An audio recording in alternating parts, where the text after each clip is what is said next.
Yang akan disampaikan oleh teman saya. Yang pertama ada ulama dan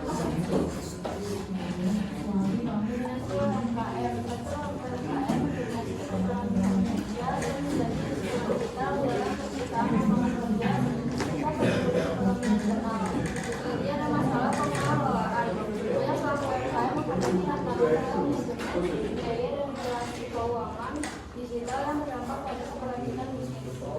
Sehingga solusi syariah yaitu agama Islam seperti larangan riba, riba, pengeluaran yang kuat atau berbuat sosial perusahaan.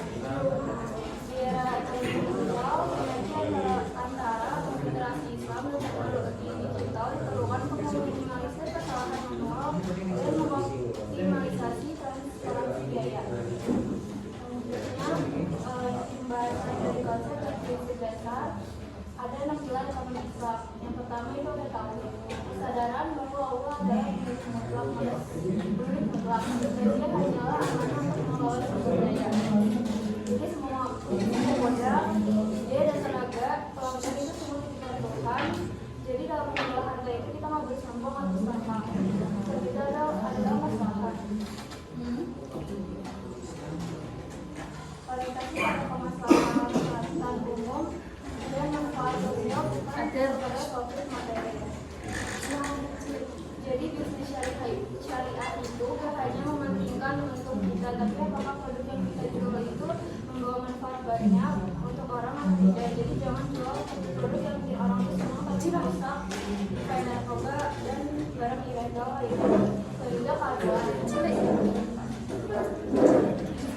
pendapatan yang adil dan keseimbangan antara hak individu serta hak umat. Semua pihak yang terlibat dalam bisnis harus merasa dihargai dan diuntungkan.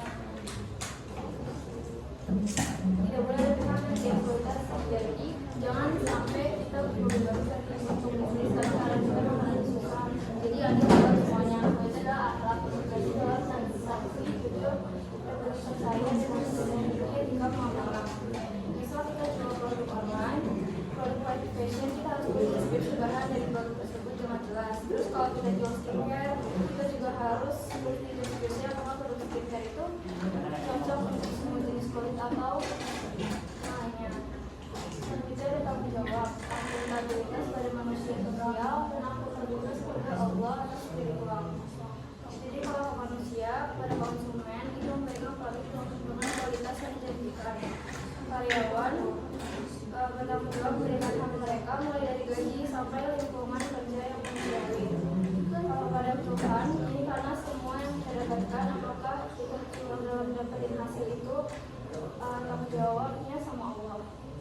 Selanjutnya ada kebebasan.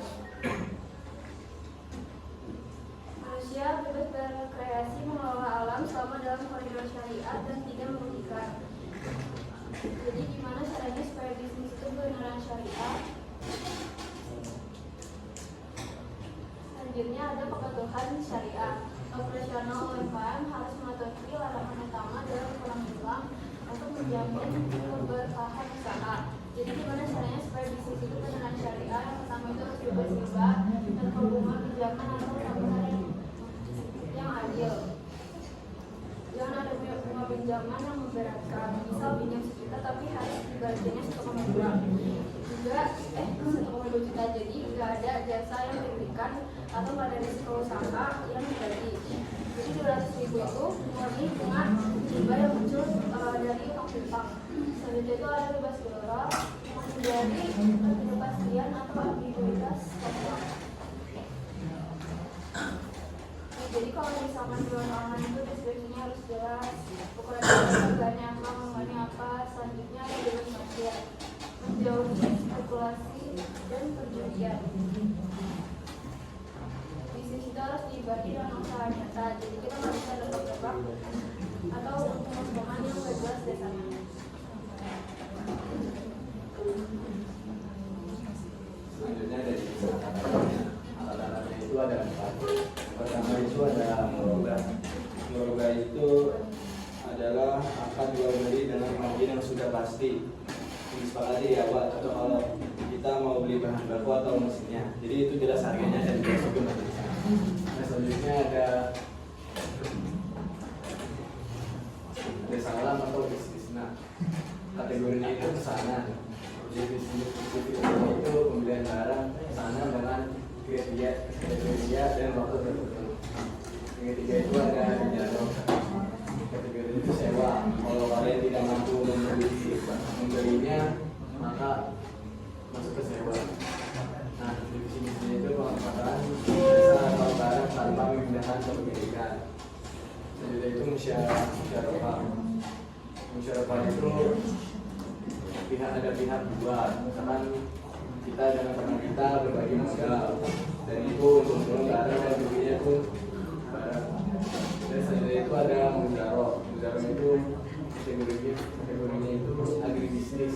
Agribisnisnya itu kerjasama pengolahan lahan dengan bagi hasil panen. Selanjutnya itu ada integritas produk dan operasional. Sampai halal. Memastikan bahan baku halal dari yang haram-haram, termasuknya itu babi, alkohol, zat misalkan penyimpanan produk halal dari kontaminasi zat ilegal untuk menjaga kesucian produk. Dan kedua itu ada sanitasi dan kebersihan. Itu baik dan kebersihan adalah bagian dari norma dan standar kualitas utama dalam penyajian produk UMKM. Dan ketiga itu adalah riba. Riba itu berarti tunggu atau bertambahnya. Dalam Islam, bunga uang dilarang karena merusak tatanan sosial dan eksploitasi atau pinjaman. Contohnya itu si A meminjam 1 juta dan menggantinya dengan 1,2. Dua harusnya itu termasuk riba. Dan selanjutnya itu terakhir ada gurur dan mention. Menghindari manipulasi informasi habis dan spekulasi kosong. Transaksi harus jelas mengenai objek, harga dan waktu penyerahan. Dan selanjutnya itu ada keadilan dan transparansi. Sebagian yang jujur dan dapat dipercaya akan bersama Nabi orang soleh dan para ibadah yang tidak telah hadis di Muhammad SAW.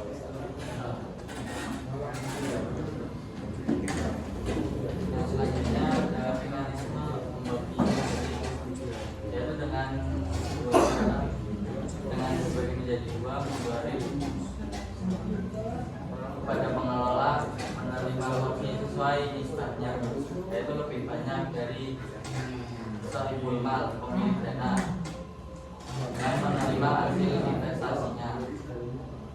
Formula pembagiannya yaitu dengan cara profit sama dengan income expense kali nisbat. Selanjutnya ada simulasi studi kasus input.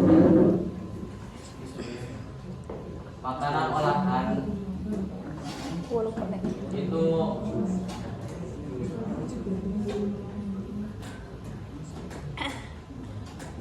makanan olahan dengan cara kejujuran dalam takaran dan sedekah dari hasil keuntungan. Usaha muslim caranya menjaga aurat dalam desain dan tidak menjual produk haram.